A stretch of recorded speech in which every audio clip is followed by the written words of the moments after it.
Now, Mike, looking at the report that you just launched, the Agent Network Accelerator report, in terms of the number of Kenyans who are actually using the mobile money services, you have 30% of the global number, which is about at 61 million. So why are we seeing such a high number in Kenya? What is leading to this success in Kenya?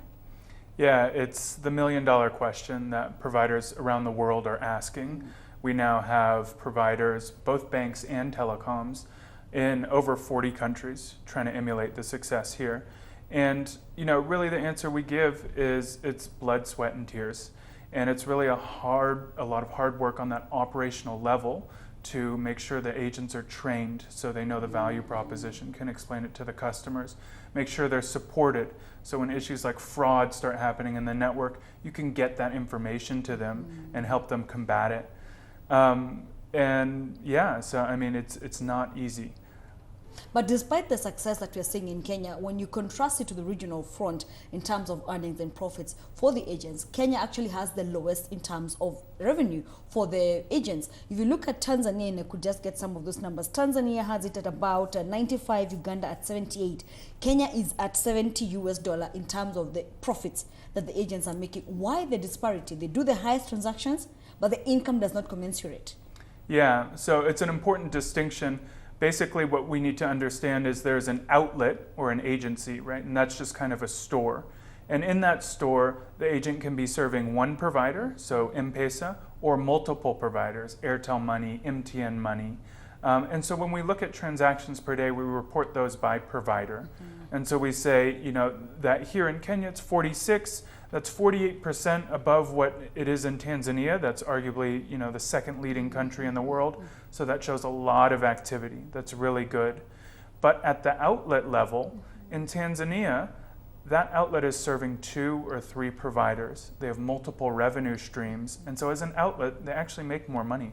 And how do you see the Kenyan landscape changing? Because we have the Competition Authority of Kenya saying that they're actually going to open up, although they're still looking at the issue, to open up the mobile money agents for Safaricom to the sector. How then would that affect if this actually goes through? Yeah, that's a great question. I mean, the big pro is what seems to be profitability, we just discussed. The con is liquidity management. So now you have the same amount of money as an agent, but you have some of it locked in your Safaricom till, some in your Airtel Money till, and some in the MTN till. And so it puts silos around the capital you're using for your business, which is quite difficult. And looking at some of the other concerns, because you've mentioned liquidity, in the report, the one that you just launched, which are some of the other concerns that were raised by the agents? Yeah, agents across East Africa, so in Kenya, Tanzania, and Uganda, all rank the risk of fraud as the greatest issue they face. And it's really a tough one to deal with. Beyond that, here in Kenya, their second greatest concern was armed robbery. And so we see this limiting the business in a number of ways. For example, one of the great things about mobile money agents is now you can basically go do financial transactions after the banks close. These businesses are open much later, but a lot of them, especially here in CBD, will close down at dark even if they keep the rest of their business open because they're afraid they'll get robbed. Let's talk about the contrast between the mobile money service agents and, of course, you have the banking agents. Are there similarities or any differences that are noteworthy? Yeah. Both the similarities and the differences are quite interesting. One of the things to understand is, M-Pesa launched about 7 years ago. These bank agent networks launched about 3 years ago.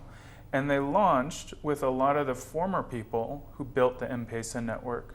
And so you see a lot of similarities in terms of, for example, the gender of the agents. Both have about 60% women.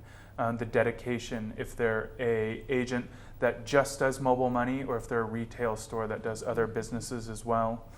And the levels of support. So it seems like the banking agent skipped a couple levels of evolution and rose to the top and really exhibit some best practices in agent support while they're a less mature network.